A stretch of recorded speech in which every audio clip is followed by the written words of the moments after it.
is Papa Shango.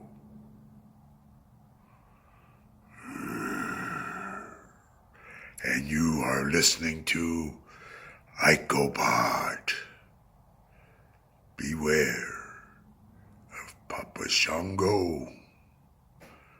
Beware of voodoo. And definitely beware of Icopod.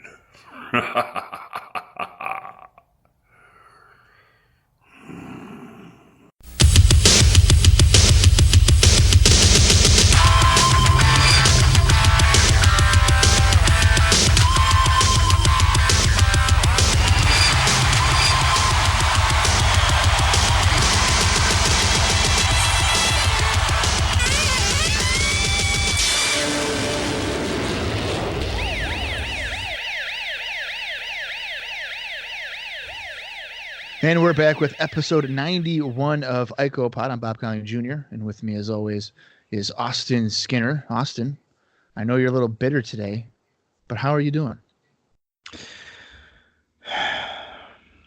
I didn't want you to bring it up, but since you did, we're gonna go there because I'm heated. We officially have our first podcast feud here in Icopod history.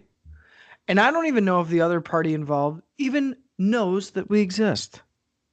But I'll tell you what, they got fucking heat with me, baby. Because good old Bob Cowling Jr. is an avid Twitter user. I do not use Twitter. I do not have a Twitter that I know of. Mm-hmm.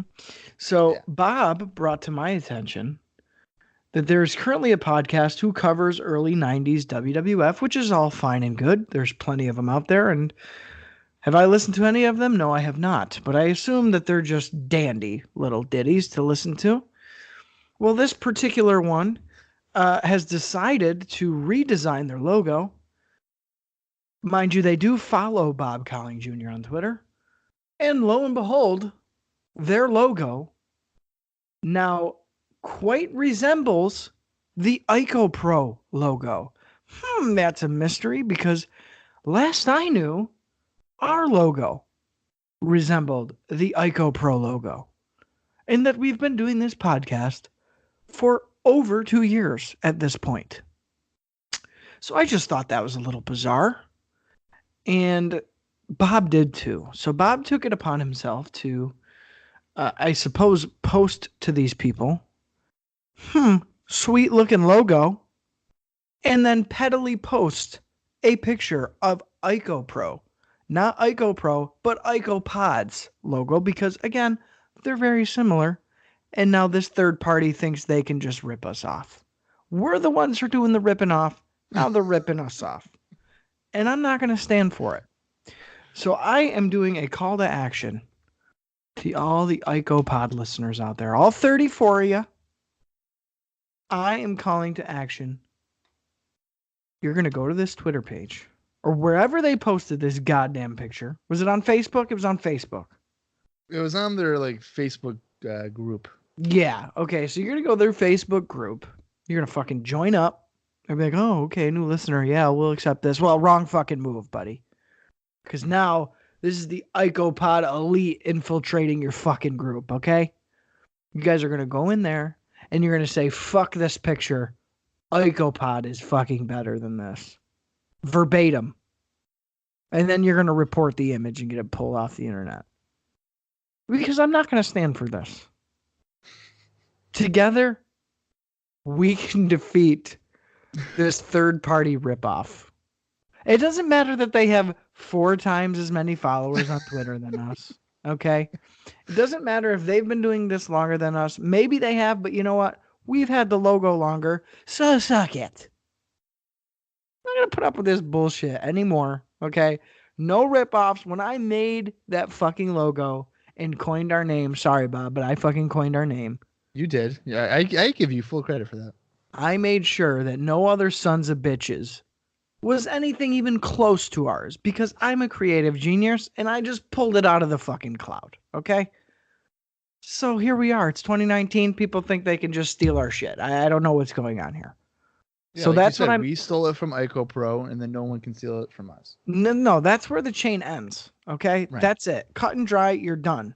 That's it.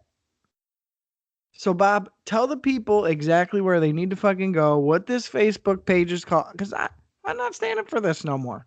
I ain't gonna be the nice guy. Gloves are off. Okay. IcoPod is fighting back, baby, and we're coming out swinging. Okay, so I think Austin's being the bad cop. I'll try to be the good cop. This is a podcast that I have never listened to in my entire life.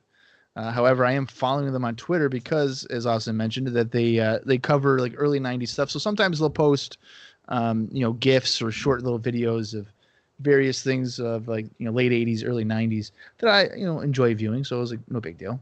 And then recently, I went to their Twitter page and saw they were like, "Hey, join our Facebook group." And I was like, you know what?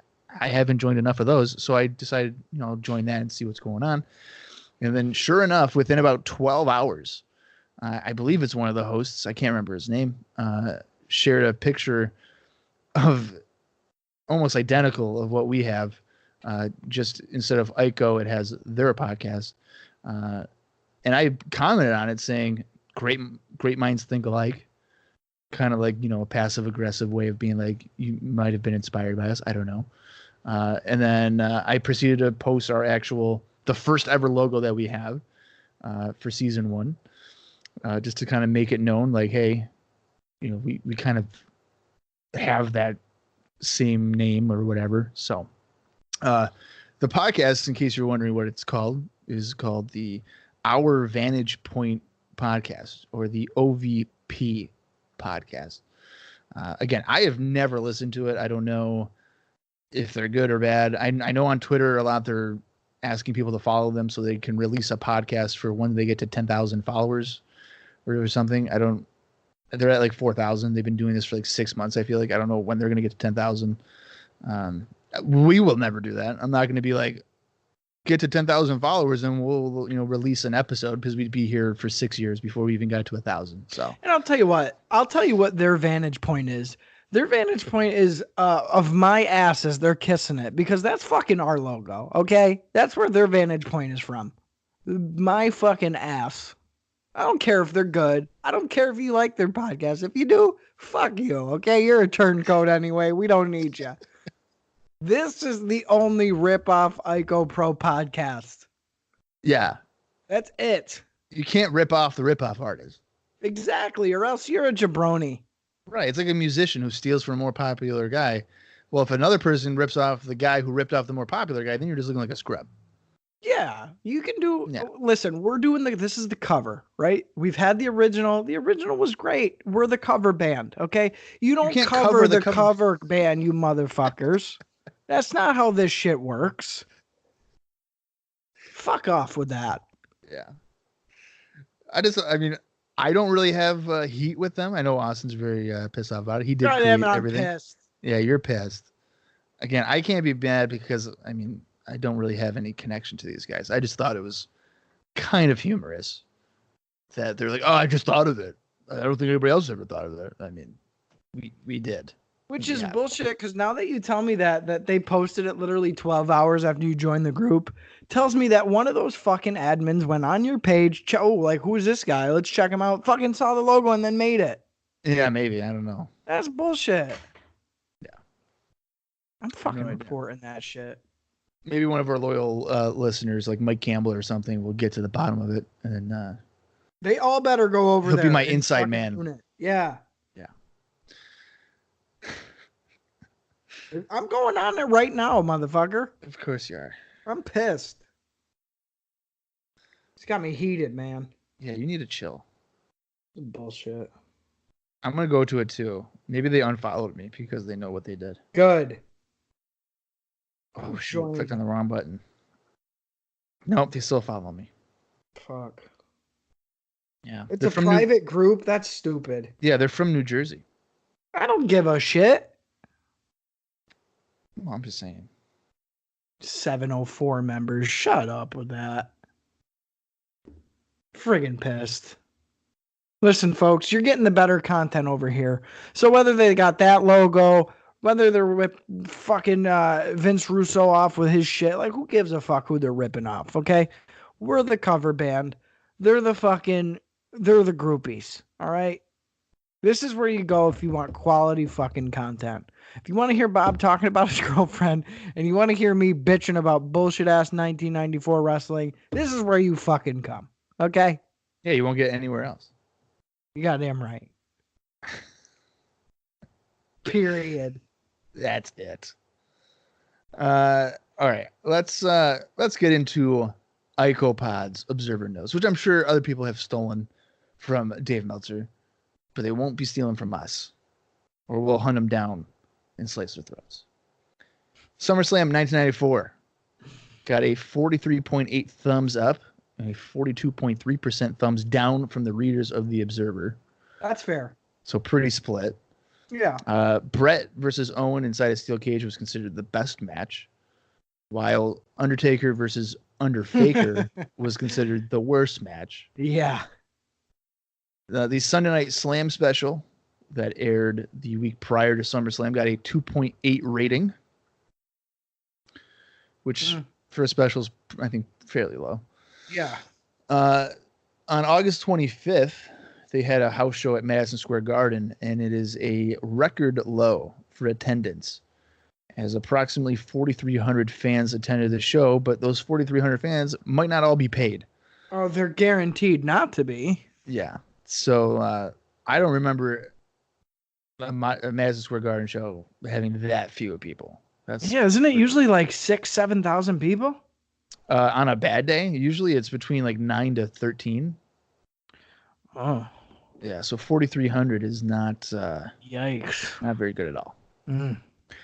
Crush is rumored to be gone from the WWF. His last appearance, I believe, was losing to Lex Luger on the previously mentioned Sunday Night Slam event.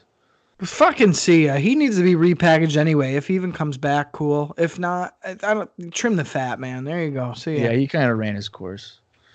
And speaking of running their course here, Brian Lee, who played the Underfaker, is in fact expected to return to the company, but with a biker gimmick. Okay, so he's Undertaker in like 10 years from now. Yeah.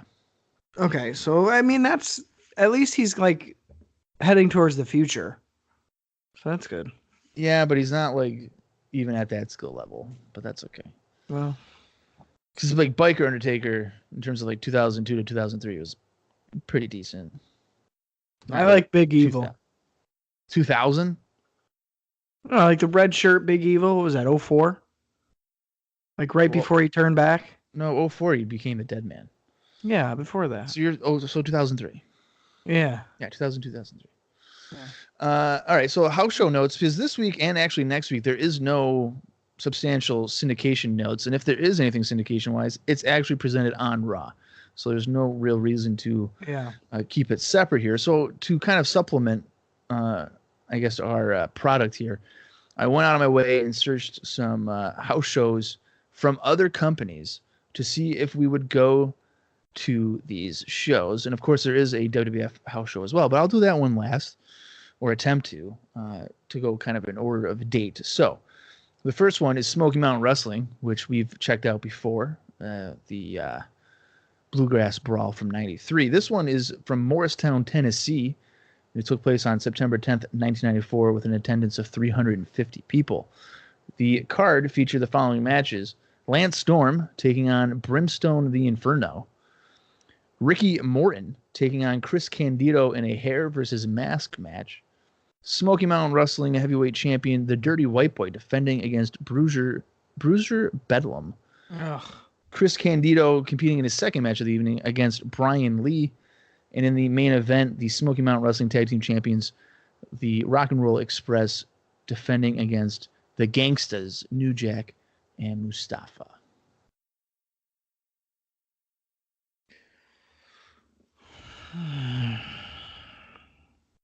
I'm going. You're going to go to that one? I'm going to go to that one because I know I'm going to see a little bit of everything. I'm going to see fucking brawls. I'm going to see blood. I'm going to see Southern wrestling. I'm going to see hokey shit. I'm going to that. There's going to be a little bit of everything on that show.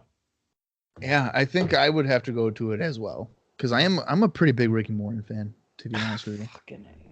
I'm sorry, I am. I like Chris Candido too. Dirty White Boy's not bad.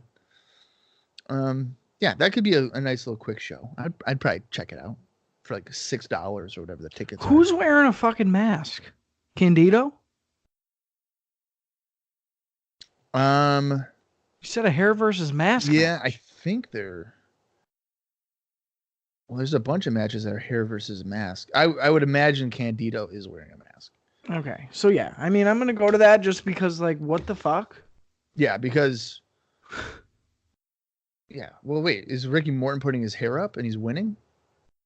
I don't know. Because Candido was never bald, so yeah, it would have to be a mask. Yeah. That would appear to be the case. All right, so we're both going to go to the Smoky Mountain Yeah, we're Wrestling gonna go. show. Yeah. Let's go to good old WCW. Oh no. This one is taking place in Munich, Germany. And the card features the following matches here on September 12th, 1994. Jim Duggan taking on Diamond Dallas Page. The Nasty Boys in tag team action against Kevin and Dave Sullivan. WCW television champion Lord Steven Regal taking on Brian Pillman in a non-title match. The WCW tag team champions Paul Orndorff and Paul Roma taking on Marcus Alexander Bagwell and the Patriot. Vader in singles action against the Guardian Angel. Sting squaring off against Steve Austin. And the main event is WCW World Heavyweight Champion Hulk Hogan defending against Ric Flair. Oh man. The hesitation of my hand pulling out my wallet to pay for that ticket tells me I don't want to go. The fact that I'm hesitating to reach into my fucking Wow, you would not go to that? I don't think I'm gonna go. I'm going to that. No. And I might be getting front row for that. Get the fuck out of Pillman here. Regal, okay? Yeah. Vader Guardian Angel, who is the boss. Yeah, that's why. Like, okay. That was a good match at Spring Stampede that we watched. It was a good match, but how good is it going to be in Munich, Germany? I mean, Okay. Sting and Steve Austin. Yeah. And Hogan Flair. I'm sorry, I don't really have interest in that. I think that's a stat card. I'm going to that. And we've seen Pillman and Regal so many times. It's fine. I'm still going. Don't ruin this for me. I can't, man. I can't go. You're gonna have to fly without me, dude. You're gonna have to go to Deutschland without me. All right, fine. I'm going. All right. Here's another one for us. Well, actually, let me make sure that I got my dates right here. No. All right. So I actually already went out of order. Oh, cool. The WWF had a house show in Munich, Germany on September 10th. And it is a sellout. So they're kind of competing here with the WCW. Okay. The card for this one features IRS taking on the 1-2-3 Kid. WWF Women's Champion Alundra Blaze defending against Bull Nakano. Bam Bam Bigelow taking on Mabel. The Undertaker squaring off against Crush, who's a substitute for Yokozuna in a casket match. Jeff Jarrett squaring off against Doink the Clown. WWF Tag Team Champions Shawn Michaels and Diesel taking on the WWF Intercom Champion Razor Ramon and Lex Luger. And in the main event, saw WWF World Champion Bret Hart teaming up with Randy Savage to take on Owen Hart and Jim Neidhart. Fucking A. I think I'm going to that one. I mean, I would go to it as well, but it blows my mind that you would go to this one and not the WCW one. Yeah, it blows my mind too, man. Like, fuck. I think I'm going to that show. I would go to it too. I feel like that's a pretty strong show. Plus the little cherry on top with Savage and Brett tagging up. Yeah, That's pretty cool. Yeah, dude. I think I'm going to that. I think I'm going to that over the WCW show. See, I'm still gonna get a strong show. I'm gonna do I'd go to the WCW show for like front row, but I would still get like floor seats for this. Floor seats, not front row, floor seats. I agree with you. Yeah. Okay, and then our last one is from the good old USWA. And this one took place on September 12th, 1994 in Memphis, Tennessee, drawing 1,100 fans, which was actually a $6,700 gate. That's thanks to ProWrestlingHistory.com. I probably spend way too much time on that website. And the other previous house shows were the history of WWE.com. So there's your plugs. I'm a nice guy. Cool. Here's the card for this one. It's Eliminator Cronus taking on King Cobra. Eliminator Saturn taking on Corey Williams. Spellbinder squaring off against Doug Basham. The USWA Tag Team Champions PG-13 defending against the Phantoms. Scott Bowden taking on Brian Christopher. Moondog Spot and Rex squaring off against Tommy Rich and Buddy Landell in a chair death match. Brian Christopher squaring off against the Dark Patriot in a hair versus mask match.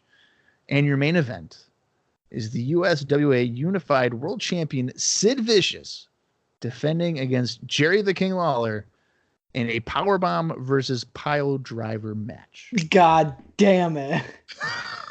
I was so sold. I was like, oh, this shit's easy. I ain't going to this fucking crap. Then you lay that fucking bomb on me.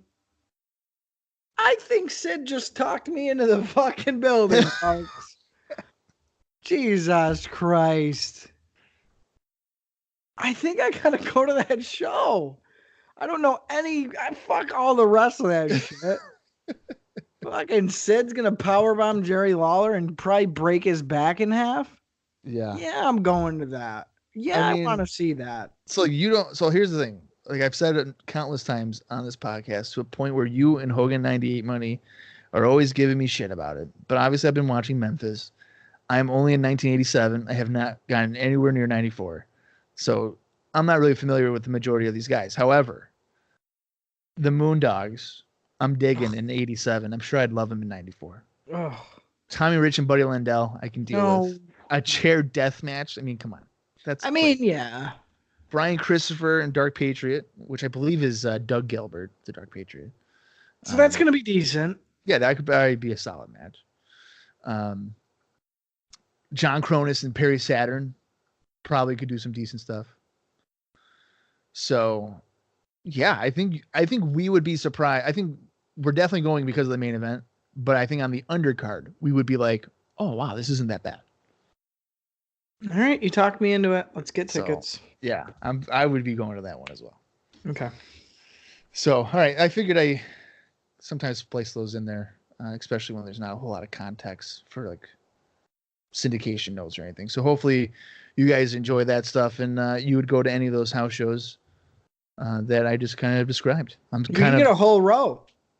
Right? Yeah, I'm dumbfounded that you wouldn't want to go to the WCW one, but dude, that's the only one I said no to. Fuck. Yeah, that's a little embarrassing. I have to respond here to Dave Lagana because I'm asking him about NWA Power. So excuse me, name drop. Let me pick that up there. Okay, well you're not fucking cool. Okay. Yeah, I would.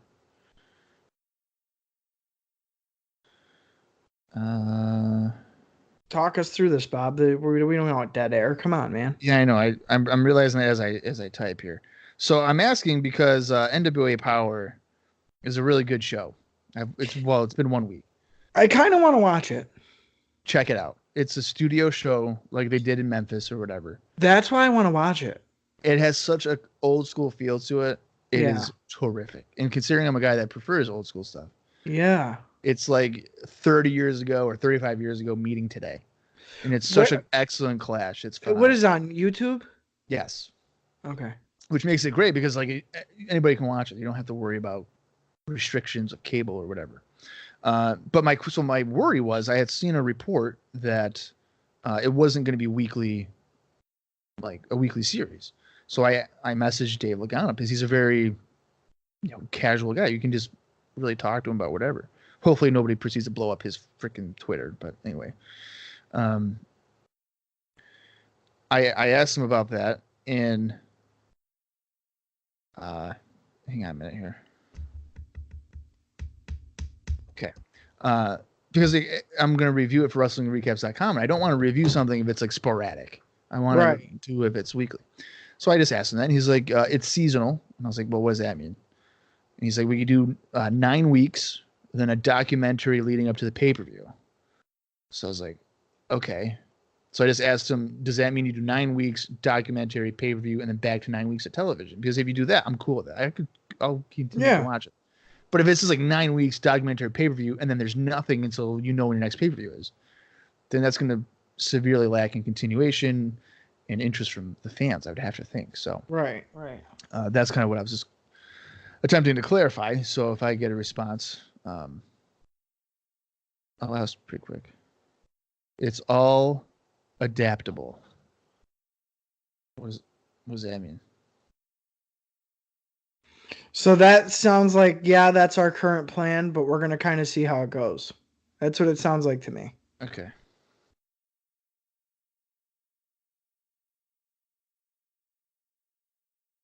Interesting. Yeah, so kind of going, not to go into the weeds too far here, but touching on current wrestling, I'll tell you what, Yeah. I've watched the last 2 weeks of AEW television. See, I was trying to save this for next week. All right, well, here we are, man. All right, just go with it. I went out of my way to sit down and watch live pro wrestling for the first time in I would say 3 years. Went out of my way to sit down and watch this shit, right? It's okay. But to me, man, there's not enough to separate this show from any other wrestling show. Like it does. I completely disagree. I wanted it to feel like super special and super different. And just to me, from somebody who's just jumping back in, it doesn't feel any different to me. It felt a million times different to me. And the main thing for me is just basic storytelling. I don't know if I retweeted it on my Twitter feed, but someone did a post of like all the stories that they're already doing. It's been 2 weeks for television's sake. I know they've had, big events or whatever over the course of the last year or so. But comparatively to WWE, it's laughable of just how much more story that they do. I got it right here. I'm smart enough to have retweeted it. So I'll just do a brief rundown of this stuff right here. So the things that they set up already. This is in regards to even next week and their big event, Full Gear on November 9. They have Darby against Jericho, Cody and Jericho, Presley and Britt Baker, which has been going on for months. MJF's slow burn heel turn, which seems to be taking place on Cody, which we don't know when's going to happen. Jake Hager, who had just debuted with the company 2 weeks ago, and Hangman Page. There's a tie-in because Hager attacked Page on the floor. Mox and Omega, which has been going on for months. Pac versus the entire company, like officials, executive vice presidents, whichever. Sammy Guevara and Dustin Rhodes. There's a bit of a tie-in there. And of course, LAX and the Bucks. So all that right there is accurate. And this, I gotta give credit to Smart to Death podcast. They're the guys that came up with that little tidbit of information. But I have to agree that the storytelling to compare the two is way different. And to have commentary by a guy with like Tony Schiavone. Oh, I know. I think that if it was just Tony and Excalibur, it'd be terrific. I think Jim Ross is still out of place. It doesn't really flow very well with him. But with Tony and Excalibur, I mean, that to me could be arguably the best commentary team going. Hearing Tony back on commentary on TV, on TNT, is a fucking dream come true. Yeah. Like, it took way too long for that to happen again. So in that sense, I do get excited. And I totally understand that they're still testing the waters with all this shit. But it's just, for me, I really don't like Darby Allin. How do you not like him? I don't like that he looks like he weighs 75 pounds. And he's fighting the heavyweight champion next week. Okay, but you liked 1, 2, 3 Kid, and he was fighting Bret Hart. Yeah, but Bret Hart is no, that's different. It's not different, and you were trying to think of a way that it was different, and it wasn't. So you just went, it's different. Darby Allin, I don't buy into. 1, 2, 3 Kid, I do. I feel like I could beat up Darby Allin. I feel like I could beat up 1, 2, 3 Kid, but I still enjoyed it. I don't know. And like the look, like I don't get it. I don't get the character. The short shorts with like the leggings underneath. Like I don't know. Yeah, I mean the look is, a little silly. Even Sarah was mentioning, like, is he wearing tights underneath jean shorts? Like, what is that about? It's like Daisy Dukes, man. Like, come on. Yeah. Really? And so and the people out there might be, wondering, Sarah, what? Yeah, her and I, we watch AEW and she enjoys it. She likes Rio, by the way. Rio's great. Yeah. Yeah, she's really good. I think the women's division blows the WWE's away, which makes me laugh because they pride themselves on having this great, fabulous women's division. And here comes this new company with all basically American-wise unknowns. Because even the English girls and all that, they're really not widespread. They're not main stage level. I think they have a great women's division. So I'll give them huge props on that. But like, I don't like Darby Allin. I don't like Shawn Spears. In fact, I fucking hate Shawn Spears. Yeah, Shawn Spears, I'm not a fan of. I do not like him. He does not entertain me at all. So even a guy like Moxley, who I fucking love, Shawn Spears, Matt, no, I don't give a fuck about that. Jake Hager, like, fuck that. I have no interest in that. I don't like that they're taking C-level WWE guys and saying, hey, here's who we like. Focus on them. Like, no, I don't want that. I don't get the faction. I feel like they don't go together at all. Like, Jericho has nothing in common with any of those other guys. There's like no tie. It's just, I don't know, man. It's just, there's something about the show that to me, like they mock, WWE, but it feels like WWE light to me. See, it doesn't for me. And maybe that's because I'm jaded and I haven't watched in so long. I feel like you touch in and out of current stuff. So here's the thing. In terms of like WWE and stuff, I will read the results and like keep an idea about it. But I have virtually no interest in actually tuning in and watching. I have no interest in watching NXT because I feel like NXT is a WWE light. But don't you watch the pay-per-views? You don't watch the pay-per-views? No, I don't watch the full pay-per-views. Though I watched I watched the Hell in a Cell main event with The Fiend and Seth Rollins because I really wanted The Fiend to win because I like that character from what I've seen, and that turned into an absolute joke. But no, I do not watch the pay-per-views in full. There's no reason to, outside of like the main, the big four, or even maybe just the big three being Rumble, Mania, and SummerSlam. I don't watch them. Yeah, man. I don't know. I think I'm so like jaded at this point because for the most part, I've tuned out current wrestling. Yeah. Even indie stuff. Like I don't care about any of it. And I don't know why, because just a couple years back, we were very involved in that scene. And sure. Dude, I don't know, man. It's not my flavor anymore. And I've even been bad about New Japan, and I love New Japan. And I think Dallas was even saying the same thing with New Japan.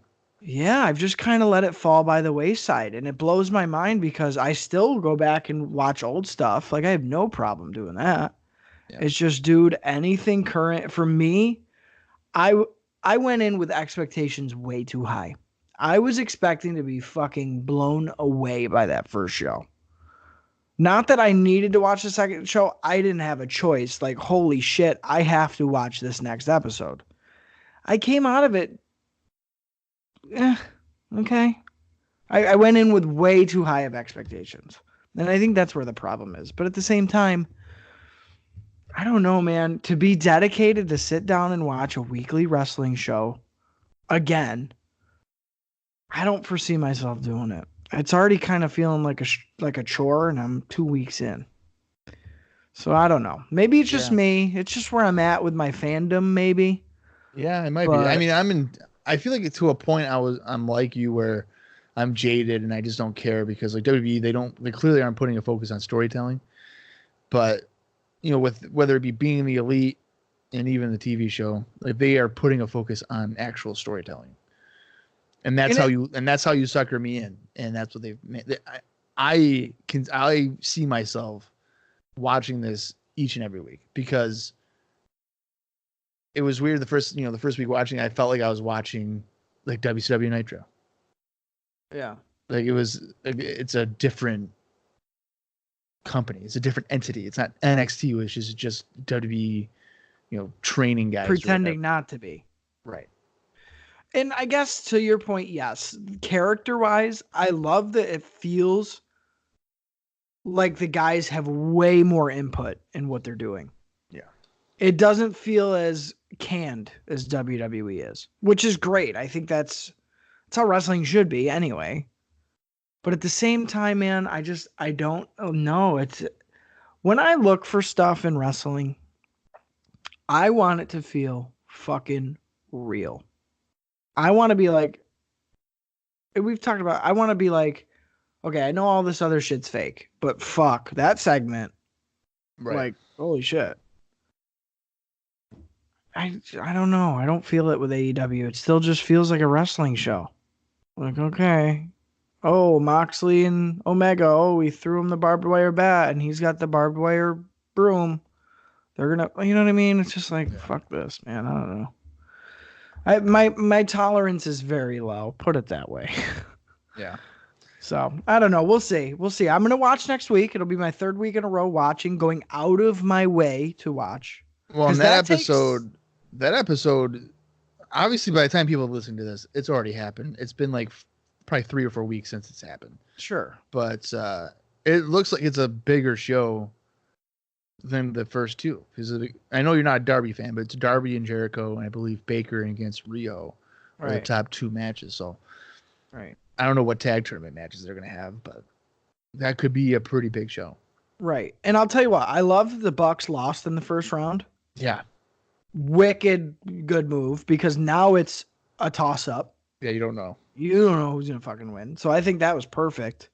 Yeah. So I'm not knocking them as far as the steps they're taking. I'm just knocking them because they're trying to be so vocally different from WWE, but at the same time from somebody who again is just jumping in, I don't see that many differences. The one thing I do dislike about it is they pan to the crowd too many times. Yeah, they do. Because they want like that reaction shot. Yeah, like the guy with Undertaker lost, and he's just like, yes. Whoa!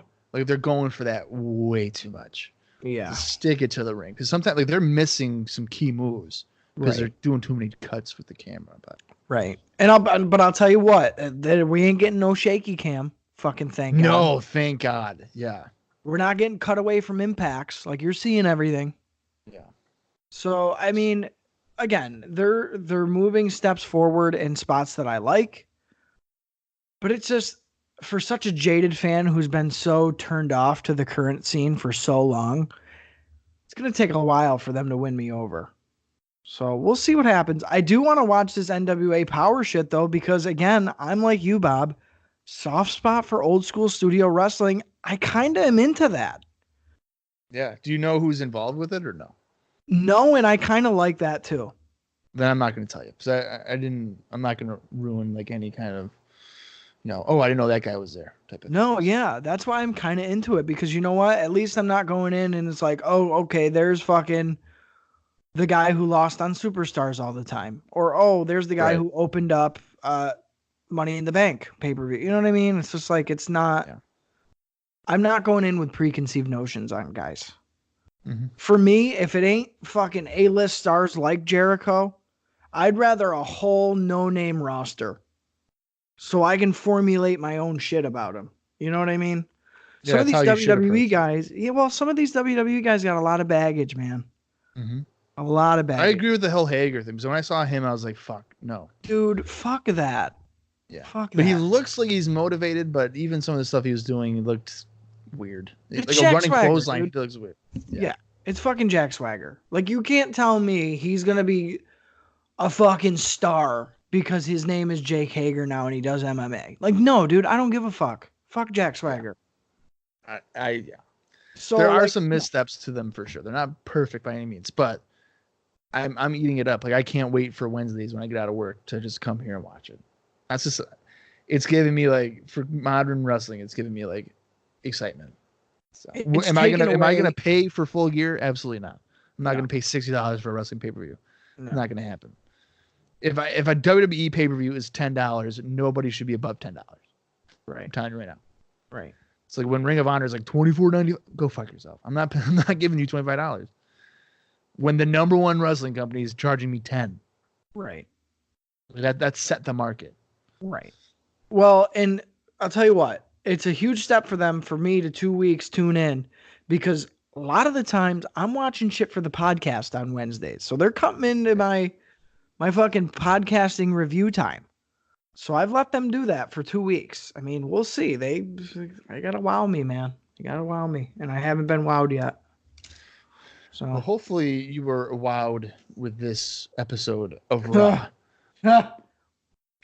I tend to have the same reaction for you. To all of our listeners, I apologize for the long, I guess, introduction for what we were doing. I know we talked a little bit then to house shows, and then we had a little sidebar. So hopefully we didn't lose you. But it's time to get into the whole reason why we're here. And it's for the September 12th, 1994 edition of Monday Night Raw from Lowell, Massachusetts. Now you'll be wondering, hey, how is Jerry Lawler on this show if he's in Memphis wrestling Sid Vicious in a powerbomb versus piledriver match? Well, that's because this week's episode of Raw was taped in advance of SummerSlam. And I believe it's for another couple of weeks that it is taped prior to the pay-per-view. And that's probably why these next couple of episodes of Raw aren't going to be the greatest things to talk about. But let's get through it, I suppose. We start off with the Raw opening video, and then we head to Vince McMahon and Randy Savage welcoming everyone to the program. They hype up the show, which will see the return of the real Undertaker to Monday Night Raw, along with Doink the Clown on King's Court. The WWF World Tag Team Champions Diesel and Shawn Michaels will be in action as well. We then waste no time going right into our first match, and it's The Undertaker taking on Quang. This is going to be a barn burner. That's why, and just before you start, that's why you got no reaction from me, because that's exactly what I did while I was watching this. Just had no reaction. Right. I do want to make note here. It's something small and stupid, but it's something that, of course, only I would pick up on. They do have new match card graphics. They're kind of going with like a bluish purple theme now, which is quite the departure from what we've had all the way up until this point. So they're even kind of switching things up, which is funny because I specifically remember 95 having different graphics. So like this is when it's starting, which is kind of a cool process to see. And this is the first episode that I know of where they've kind of implemented those. I wonder if this is the example of, I want to say almost every September they change things around a little bit. It almost seems to be that way. Yeah. So that'll be interesting to see how that plays off in the next few years. Taker with a boot to the gut, and he uppercuts Quang to start the match. Taker works on Quang in the corner with more uppercuts. Quang blocks a backdrop with a chop, but of course Taker isn't really affected by that. Taker scoop slams Quang, comes off the ropes, only to miss an elbow drop. Quang manages to nail Taker with a super kick, and then Taker falls to the floor. Quang headbutts Taker on the apron and continues to work on the dead man until Taker drops Quang throat first across the top rope. Taker walks the top rope and he jumps down onto Quang's arm. Quang avoids a leaping clothesline as Raw goes to a commercial. And I'll tell you right now, it blew my mind that this match was going through a commercial. Yeah. That's when you know it's going on too long already. Quang hammers away on Taker for a few moments. Taker charges towards the corner but runs into a sidekick. Quang clotheslines Taker to the floor, but Taker lands on his feet. Taker grabs Quang by the throat from the apron, but Quang spits miss into Taker's face. But then Taker spits it back at Quang and then connects with a chokeslam for the win. After the match, Undertaker kneels down to Paul Bearer because the dead man's back and we all got to be happy about it. I wasn't happy about this because who the hell wants to see Quang against The Undertaker and have him not lose in 30 seconds? What did you think of this Undertaker-Quang match, Austin? Okay. So here's the thing. If it's me, bell rings, Quang runs at The Undertaker. Undertaker picks him up, tombstones him, and pins him. That's the match. That's what I was anticipating. Because that shows you the difference between fake Undertaker and real Undertaker. Fake Undertaker has to fight the squash match guy. Real Undertaker just kills the guy and then leaves. There you go. That's your blow off for fake Undertaker versus Undertaker. You want to see the fucking difference? There it is. That's what you do. Instead, we had an extended squash match here where Quang, I think, got in maybe 2 moves and Undertaker no-sold the shit out of them. So either way you slice it, whether he loses after a tombstone in the first 10 seconds of the match or it goes on several minutes, Quang looks like a fucking joke. Bar none, regardless of the situation. So I don't think that necessarily is why they didn't do the 10-second squash. They couldn't have been, because either way he looks like a jabroni. I thought it was interesting that Undertaker hasn't been on Raw in 8.5 months. It doesn't feel like it's been that long, but like, holy shit, that's a long time.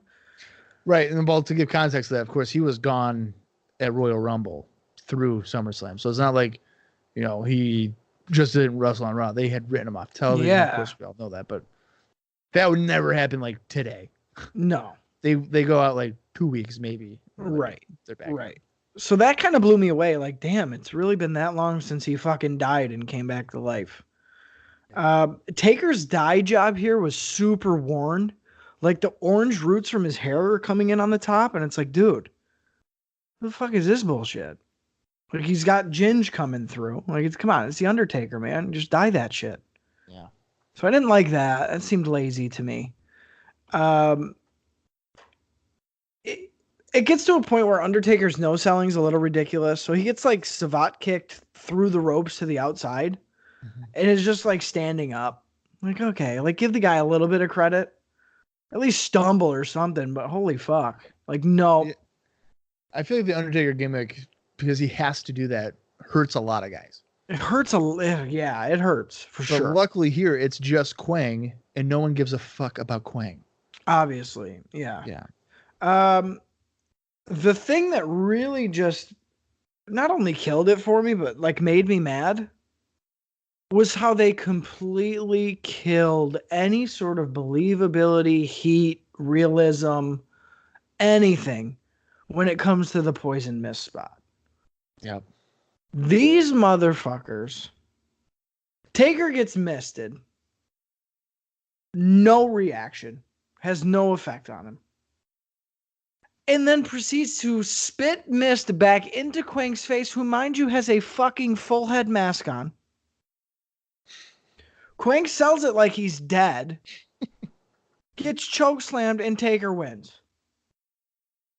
The whole idea behind the poison mist thing is like the mystique of it, right? As soon as you say, hey, it's just food coloring in this motherfucker's mouth that he's spitting out, you've killed that. You can never use it again.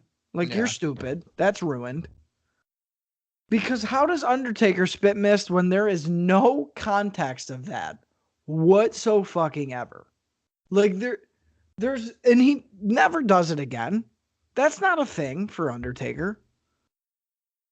Does he just magically, like, ditto Pokemon shit, like, steal his fucking powers? And dude, is it? Yeah, I don't know. I don't know if it was that or they're trying to make it seem like as if he caught it in his mouth or something. I don't know. I don't know. It is on his face. I know that. But I fucking hated it.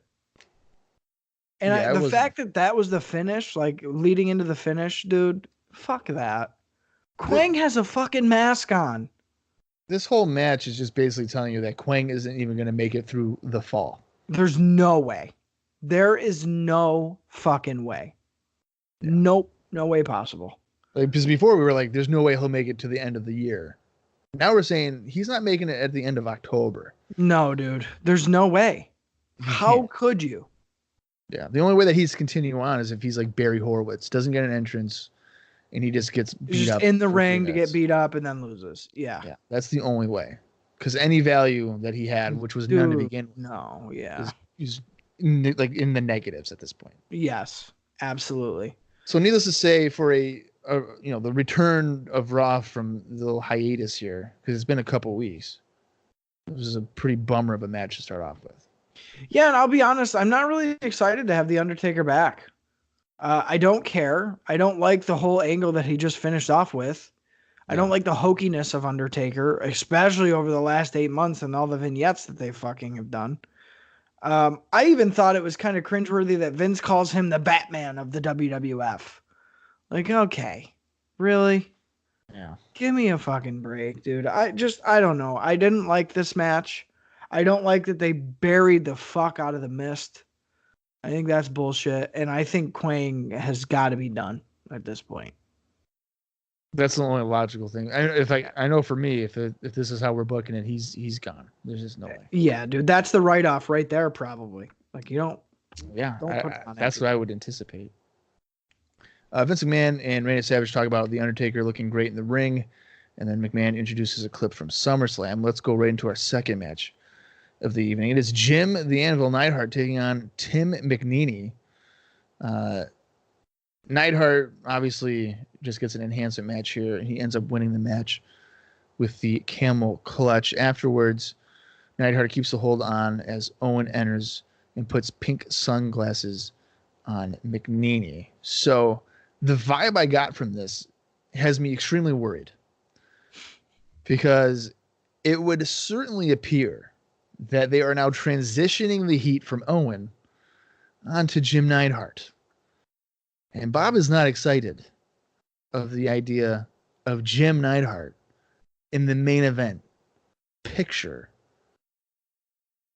for the WWF here in 1994. But yeah, here we are. Yeah, and I hate to agree with you, but that does feel like the way it is, especially even the way Owen was putting him over. Yeah. I'm afraid that the thought process now is, okay, that worked with Owen. We have a whole Hart family Rolodex. Let's slide Anvil in there next. Let's slide Bulldog in after him. And it's all going to be really good. Like, no, man. That chemistry is Brett and Owen exclusive. You're not going to recreate that, especially with Anvil. And we don't really even know what kind of condition mentally or physically Bulldog's in. Mm-hmm. So it's not going to be with Bulldog either. So I don't know. I just hope that this was maybe a time for Jim to shine and like that's all he's getting and it's going to go back to Owen. But something tells me they're thinking, okay, that's one family member down. We got 12 to go. Let's go through the fucking gambit here. And I ain't ready for that. I'm not into that. So hopefully that's not the case, that we're lined up with Anvil, Bulldog, and then maybe Owen again down the road. Like, no, we need to keep Owen in the fucking spotlight. I better not get a pay-per-view match between Brett and Jim. Dude, yeah, that better not happen whatsoever. Like, I refuse to watch that if that's the case. Yeah, I would not be thrilled with that. Yeah, as far as this match though, I mean, I do like that like Anvil comes out to the old Heart Foundation song, because it's almost like I'm watching my cat. It's like a, what the fuck? Sorry about that. My cat's calling me. Yeah, I was going to say. No, my cat is up on the counter, which she never does. Sorry about, we're going off on a tangent again. She's up on the counter. She's never is, because there's a bag up there, like a reusable grocery bag. She just jumped in there to hide in there and peek her little head out. Oh, of course. So she jumps back out and gets off the counter. Like, what the fuck are you doing? It's cracking me up. Anyway, the match. So I like that Anvil comes out. He comes out to the old fucking Heart Foundation music, because the fans are like cheering and excited at first. And then they see it's Anvil and they're like, oh, boo. They're like instant heat. What's funny though, is it happens every time. Every fucking time. Even with Owen. Yes. Yes. You know, and to make it even kind of, later on years, like with the Hardy Boys, like if there was a singles match, everybody would think, oh yeah, it's Jeff. Yeah. And it's like, no, it's Matt Hardy, and they'll be like, oh man. Yeah. It's like every time. It's so good. Yeah, so it's super I funny. mean, you I feel do like, horrible for the guy. You feel horrible Yeah. for Matt Hardy in that situation because he is a babyface in like 2000. And they're Yeah. just like, oh, it's not Jeff? right. Or like he tags in for the hot tag and they're just like, oh, all right. Yeah, Matt. Yeah. Well, when's Go. Jeff getting back in? Yeah, we want the cool one. Yeah. So I do like that quite a bit. Jim basically manhandles this guy. Big we want Brett chance. I like that Owen's on the outside. He's almost doing like a commentary because the way the camera keeps cutting, it's Owen. And then in the background is the ring with the action going on. And Owen's just being ridiculous. He's telling Anvil to hurt him a little more because the guy kind of looks like Brett, which he doesn't. So I thought that was funny. Just adding little digs on Brett with the action going on in the background. Just a funny shot and kind of a funny play on this match. And Anvil wins with a camel clutch, which I was a little confused about. But I did really like that Owen puts the glasses on the kid and keeps snapping them on his face. Obviously, just having it out there having a good time. So when Owen's having a good time, I'm having a good time. But I tend to agree with you. I'm worried that they're going to try and roll the dice on Jim, and I really, really don't think they're going to get too far with that. So it is what it is. It was okay for what it is, a fucking Anvil squash match. Like, I don't know what you want from me. Yeah, there's just nothing really to dissect her from. No. But hopefully they don't go down that road. It just doesn't seem necessary. Right. But there is a road they're going down, and it is a video package here. Dun dun dun dun dun dun. Jerry the King Lawler, bum bum bum bum bum bum, with a vicious attack on a garbage man with his own trash can. Bum bum bum bum bum. Duke Drosy looking for revenge. Mama mama mama. That's right, ladies and gentlemen. Next week's main event is going to be Jerry Lawler competing against Duke the Dumpster Droese. Now, you'll remember a few weeks ago, Jerry Lawler viciously attacked Duke Droese with a trash can to a point where Jerry Lawler had to apologize and saying that would never be seen on television ever again. I believe Gorilla Monsoon said that. Well, ladies and gentlemen, for this video package, they proceeded to show you the entire attack. So we did, in fact, see the trash can attack just a few weeks after them saying that we would never see that on television ever again. So they already broke their promise. Are you excited for a Jerry Lawler Duke Droese match next week? I want to throw that in the dumpster. So that's a no, ladies and gentlemen. Correct. Great. Here's another one you might want to throw in the trash. Footage from WWF Superstars where Jerry the King Lawler popped Dink's balloons, and Dink sold it as if, he was a sick kid and they just pulled a plug from him. He looked devastated. As if like, wow, man, that took me forever to blow those up by mouth. And now you just popped them. Kind of hilarious, but not very not entertaining hilarious, but hilariously like horribly executed. But it's really funny if you're like 12 years old.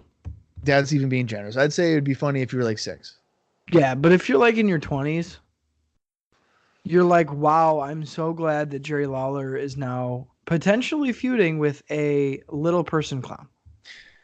Yeah, you know what? And maybe a guy like Mike Campbell can help me out with this, but I was wondering here, you would have to think that USWA fans are watching this programming and they see Jerry Lawler doing this stupid shit. Are they supposed to then buy a ticket to what he's doing in USWA, which is drastically different than what he's doing in WWF? Yeah. It's like this guy's messing with, clowns, and he's supposed to, he's wrestling Sid Vicious. Like, I'm supposed to care. Like, it need to be easier if it wasn't on national television. Well, that's the thing. It'd be easier if the shoe was on the other foot. You know what I mean? Yeah. Lawler's facing Sid on WWF TV, but really, like, in his own company back home, he's fighting a little person clown. Like, oh, that's not a big deal because who's seeing that? 300 people? Whatever. Yeah. Oh, no, it's the other way around.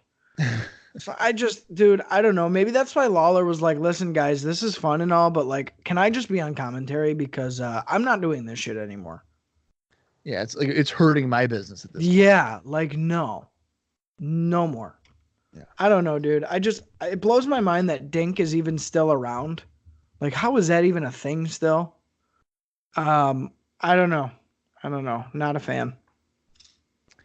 Well, this isn't the last we see of Jerry the King Lawler because he's out in the ring now to host another edition of King's Court. And he has a note from WWF President Jack Tunney, which he says is written in crayon. He states that Tunney wants Lawler to apologize for popping Doink and Dink's balloons on superstars. He then calls out the clowns, and they make their way out to a decent ovation from the fans. Lawler asks Doink where he got his outfit and calls Doink ridiculous. Doink pokes fun at Lawler's crown and hints that Lawler may have gotten it from Burger King, which, of course, we've already heard that in the past. So now they're just using dated jokes at this point. Doink wants Lawler to apologize to them for popping their balloons. He says that they got Lawler a present to show there isn't any hard feelings. Two men carrying a box wrapped up make their way down to the ring. Lawler isn't going to open it because he doesn't trust Doink. So Doink opens it up for Lawler, and it's a trash can. Doink tells Lawler that Duke Droese is going to take the trash out, which is Lawler. So Lawler, kind of being annoyed, fed up with it, goes to kick the trash can, but ends up hurting his foot because it's revealed that Doink had put two 25-pound weights in the trash can, which would equate to 50 pounds. And Lawler kind of falls to the mat, holding his foot, hobbling around. Doink and Dink leave the ring laughing. So they pulled a little practical joke here on Jerry Lawler. I will tell you right now, I hated this. I hate everything about Doink. And now I have to seemingly deal with Jerry Lawler, one of my favorite all-time heels, dating to Memphis, feuding with a trash man and parody Doinks, parody clowns. Austin, there's no way you like this. No, you're right. I loved it. I knew it. No, motherfucker. Dude, this is like second grade fucking bullshit. I love the fact that President Jack Tunney of the WWF is so appalled with Jerry Lawler popping balloons that Jack Tunney is making it his business to worry about Lawler apologizing for popping the balloons. Like it's literally a second grade classroom. Holy fuck. Damn. And the thing that kills me is like, so they're doing this whole shit, right? They bring the present out. It's fucking King's Court. And it's like quiet for a second. Some guy in the crowd just yells, "Hit him, Jerry." Like, yeah, fuck these clowns. Hit him. Because this shit's stupid. So I love that there's no sympathy for the faces. The fans don't give a shit about this. They don't want to see this. They want to see 1, 2, 3 Kid Owen Hart fucking tear it down again. They want to see Bull Nakano and fucking Alundra Blaze killing it every night. They do not want to see Jerry Lawler and Doink the Clown and Dink the Clown opening up presidents and playing hee-haw with the fuck around gang. Like, they don't want to see that. I don't want to see that. Bob doesn't want to see that. And you guys don't want to fucking hear about it anymore. I think the icing on the cake is the fact that King pretends to basically break his foot over kicking of 50 pounds. Like 50 pounds is not a lot of weight. Yeah, but if you like full force kick it, that's probably going to hurt. Yeah, but put like cinder blocks in there and then have the That's camera what I like thought they were gonna take out. Yeah. Like show down into the can. Oh, it's filled with cinder blocks. Like, yeah, that would probably hurt. These little fucking rubber weights that he pulls out with a fucking fake ass painted 25 on it. It's like a cartoon. Yeah. Like, you know, come on, man. You know that shit ain't real. You know that didn't hurt. Like, who are you trying to bullshit? And then the whole thing is like, it's like the Duke, it's leading up to Duke and Jerry. Yeah. Okay, then have it be Duke and Jerry. Like, no Doink, no Dink. Just stop. This is even cornier than like the Undertaker shit, where he fought fake Undertaker. Like, it's just they're one-upping themselves the next week. I have no interest whatsoever on any of that going on. Duke, Lawler, Doink, Dink, I don't give a fuck. Yeah, it was. It's trash TV. Horrible shit. Let's just move on from it. Let's go to our third match of the evening. It is the WWF World Tag Team Champions Diesel and Shawn Michaels taking on Tony DeVito and Paul Van Dale. You can probably gather that Diesel and Shawn Michaels have absolutely zero issue with these two enhancement guys. It concludes with Michaels hitting a Van Dale with an elbow drop, leaping off of Diesel's shoulders in the corner. And on commentary, they make note of, are they trying to one-up the head shrinkers? Because Fatu jumps off the top over Samu, and here Shawn is leaping off a taller Diesel to execute the move. Pretty standard stuff here. Diesel and Shawn, do they really need to be the tag team champions? Probably not. But their tag team division is substantially weaker than it was even earlier in the year, for challengers at least. Really, aside from that, who do you think, maybe aside from the head shrinkers, who do you think could be a realistic team to eventually defeat Diesel and Shawn Michaels?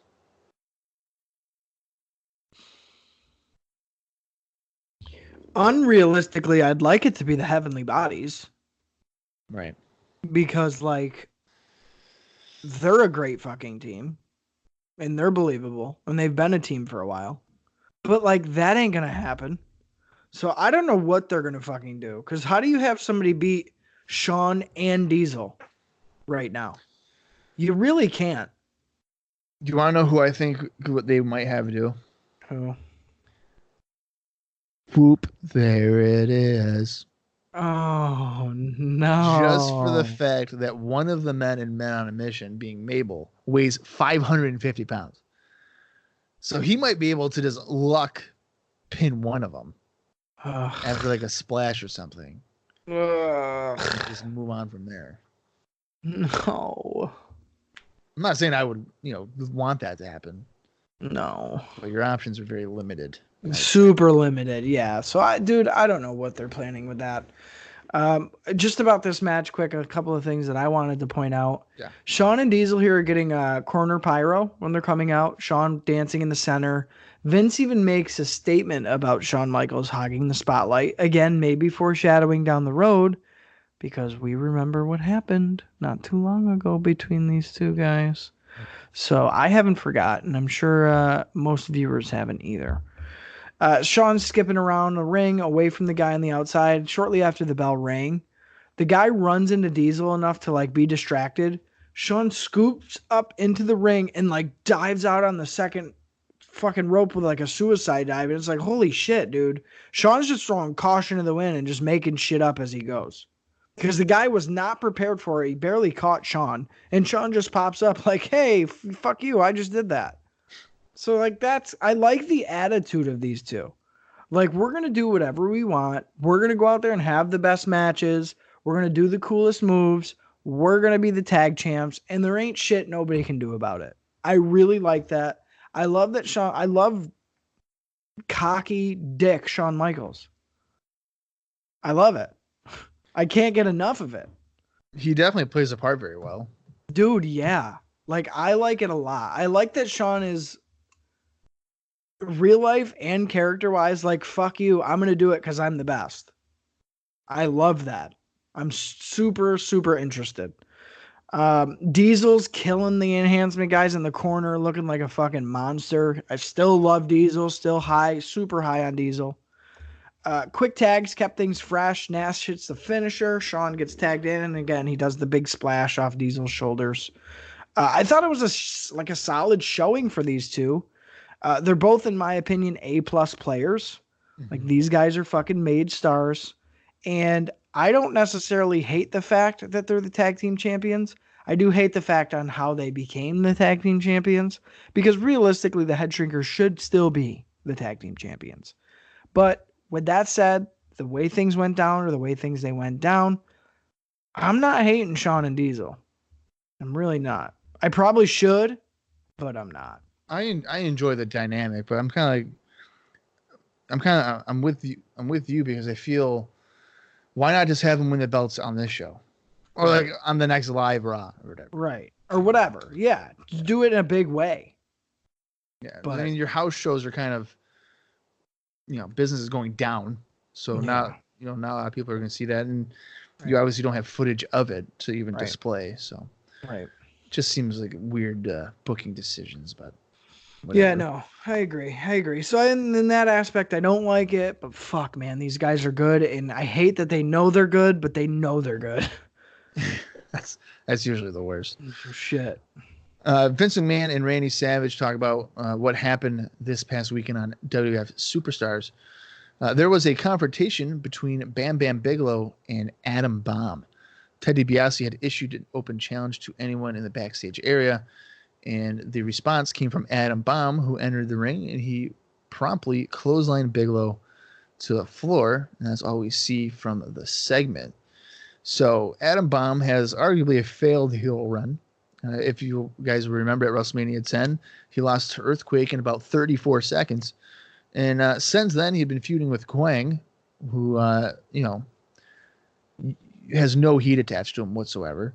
And now he is feuding, I'm assuming, with the corporation, and more so Bam Bam Bigelow. Seems like a completely thrown together type of situation here. Adam Bomb doesn't nearly have maybe the proper momentum to even justify this. Austin, are you hopeful of maybe Adam Bomb getting some momentum from this and that we maybe care about him? So here's the thing, and really quick too, before we skip over, because again, it's our name, not that other fucking podcast. Right. We did get an Ico Pro ad with Razor again. They've kind of been showing that one almost exclusively. But we did get this right before this segment. As far as the Bomb thing, man, okay, here's where I'm at with it, right? So he comes out, he's got new gear on. It's way more like upbeat themed. So it's like a blue and a yellow instead of like a black and red sort of deal. No contacts in the eyes. New theme song. And Bomb kind of gets the better of Bam Bam here. I think it's really weird seeing him as a face. But I'll tell you what, the crowd was kind of buying it already. So if it means that Bomb's going to get over bigger as a face, I'm in full support. Do I wish they did way more and made his heel run fucking devastating? Absolutely, I do. But I'll tell you what Bomb needs at this point is not a slow build. Adam Bomb, if he's going to be a face and he's going to be successful, needs to start blowing through name guys. He needs to be beating Bam Bam Bigelow. He needs to be beating fucking IRS. He needs to be beating all these guys. And it's like, yeah, like, oh, everybody focus on this stuff. But hey, don't forget, Adam Bomb's killing everybody. And like, he's coming. We don't know when, but like, he's beating everybody he's fighting.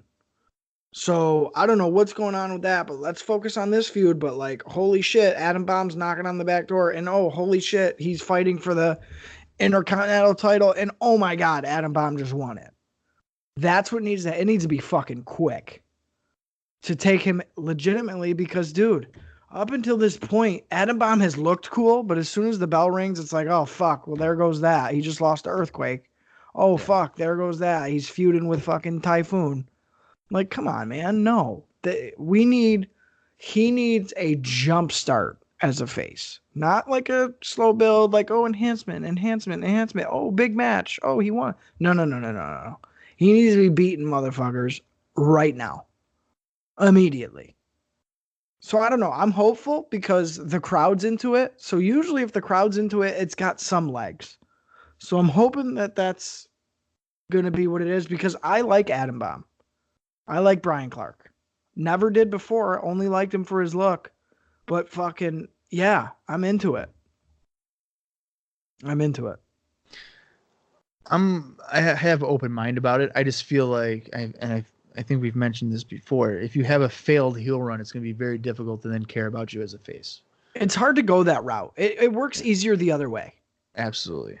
So already he's behind the 8-ball. That's why he needs as much support as he can get as far as his booking. Because if he doesn't, dude, it's going to flop, and it's going to flop even harder than his face or his heel run did. Yeah. And then after that, dude, I don't know. I don't think there's any coming back from that. Yeah, if he's not successful here, that's it. I can't imagine him sticking around with the company much longer. Right. Unfortunately, because you think the guy with his size and look, should have been very successful, and he could go down as one of the biggest flops, really. For the WWF. Yeah. Well, speaking of Adam Bomb, he's in our fourth match of the evening, and he takes on Dwayne Gill. As expected here, Bomb pretty much hits his regular moves, trademark moves, and he finishes off with a pump handle slam to win the contest. The crowd in Lowell seemed to be pretty into Adam Bomb. And that comes, I think, without the context of the previous segment that we saw. So he has some level of connection with the crowd. It's just a matter of, putting bricks on that to build it up even more. Yeah, just putting the pieces together a little bit. And I'll tell you what, Vince and Savage weren't doing him any favors because I don't think they spoke about the match once. So that kind of sucked. I don't like the little fake tattoo he's got on his arm now. Not really into that. The pump handle slam finish is not nearly as good as like the Atom Smasher. But again, Diesel's doing the power bomb. He's the power bomb guy now, so we're not going to see that. So it's good for what it is, but damn, I'm going to miss that other move because that looked way more devastating. So I don't know, man. I'm willing to see where they go with this. I don't hate it. I do think that he can get over with the crowd. It's just the fact that they need to be consistent with him. And I'll tell you what, if we know anything from watching, as long as we have now, they're not very consistent with delivering things all the time the way they need to be. So I'm hopeful, but I'm also a realist.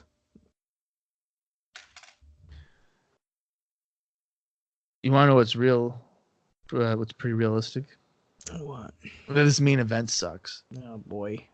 It's the Bushwhackers taking on Barry Hardy. And I have it written as John Doe because I couldn't tell you who the other person was because I don't think I caught a name. Well, and really, really quick before we get to the main event, you want to talk about realistic and not realistic. Our new WWF New Generation commercial spot here is like a weird confessional church thing. Oh, yeah. I forgot to note that. Yeah. Where, it's in a confessional booth. It's in this, it looks like an Orthodox fucking Catholic church, right? Yeah, it's weird. They're in this confessional booth. This guy's going over his sins, and the priest is just like, yeah, cool. It's like blowing him off. We see that the priest is watching pro wrestling, specifically Monday Night Raw, on a little monitor instead of paying attention to the guy next to him in the booth. And first of all, that's so sacrilege, right? Like wrestling is like not a thing in religion. Like that's not, especially like Christianity or like Catholicism, if that's what they're trying to depict. Like that's a sin right there. And then the worst part of it is like the tagline is, "Oh, put your faith in us." Yeah. Like, oh my fucking God. Like, I don't know if they're just trying to do that to be controversial and like ruffle feathers, but if that's the case, they're killing it. Otherwise, if you're trying to be like funny and like, haha, like, oh yeah, priest in the confessional, like it's not coming off good. And I'm not even religious, and it's not coming off good. I kind of took it as when they were like, keep your faith in us, as if they're kind of acknowledging, like, we know it's rough, but just believe in us, it will get better. Yeah. That's kind of how I took it. So it's like a double negative on that tagline. First of all, it's just cringeworthy because it's like tying it to religion, and like wrestling and religion are, you just can't really tie them together. And then, like you said, it's acknowledging the fact that, yeah, we kind of suck right now, but hey, keep your faith in us and don't go to WCW. Because they're not proven. We're proven. Hey, at least we're good at one point. Don't leave us. Yeah. So I don't know, man. I fucking, that shit sucked. So yeah, I wanted to make note of that. That was definitely a bizarre segment. Of course, I think we see more of them in the coming weeks. But to be kind of excited to hear from the Bushwhackers match, they win the match following the running like headbutt battering ram type of move here. I hate the Bushwhackers, so there's nothing for me really to say about because, like I said, I hate them. So I know you're like a big diehard fan of them, and they can do no wrong. Well, nothing says irony like put your faith in us and then having Luke and Butch come out for the main event. Yeah. That's ironic because I cannot fucking stand the Bushwhackers and have no faith in enjoying anything they do. So if I wasn't a believer in this episode of Raw, I really am not a believer now. I don't get why they tried to fit as much just absolute bullshit on this episode as they could and as much bad stuff on this episode as they could, but that's what it feel like happened. We get Knuckleball on strike in the crowd, and I was basically on strike from writing anything about this match because I have virtually no notes on it. Savage plugs a USA movie. You can tell they're very invested. And I'll tell you what, this match seemed to go on for about 42 minutes. It was probably realistically only 3 minutes, but it felt like 42 minutes. Yeah. So it was what it was. I mean, dude, fucking brutal. What a brutal episode. Yeah, Vince and Randy close out the show, promoting what we'll see next week, which includes Duke Josie against Jerry Lawler and a special interview with Bob Backlund. We will also see Lex Luger and Yokozuna in singles action. So it looks like from at least enhancement match perspective, we'll get some of the bigger names here. So just based on that, it might be a stronger show already. But this week's episode of Raw was one of my least favorites probably of all time because there was nothing on the show that I found myself being like, cool, I can get behind that, or like that was entertaining. This was just 43 minutes or 44 minutes of filler television coming out of a pay-per-view that was 2 weeks ago. So I thought this was a horrible follow-up to SummerSlam. Yeah, and I tend to agree with you because typically on Raw, we'll get some solid stuff. Oh, and then you got to sit through shit. This is like they took all the little shit segments out of the next couple of Raws and just made one Raw out of the shit segments. It's like, oh my fucking God, is there anything good on here? I enjoyed the Diesel Shawn squash. I'm hopeful for Adam Bomb. Other than that, dude, fuck this episode of Raw. It was a fucking chore. They plugged Lawler Drosy fucking 12 times. Sick of hearing about that already because you know it's not going to be anything special. You know it's going to be fucking bullshit. So I'm not looking forward to that next week. It's just it felt so pointless. Like this episode had no poignancy at all. Like there's nothing. Yeah. Not a fan. I don't like the Undertaker. I refuse to enjoy anything that Doink and Jerry Lawler are going to possibly do in the future. Yeah, man, I just fuck. That shit sucked. I'm just thinking that these next, or at least all of September, might be, filler. Just get us through to the next live episode of Raw, which I believe is on like the 27th or 20th or so. So, oh wow, we've got a couple more weeks of this absolute nonsense. Yeah.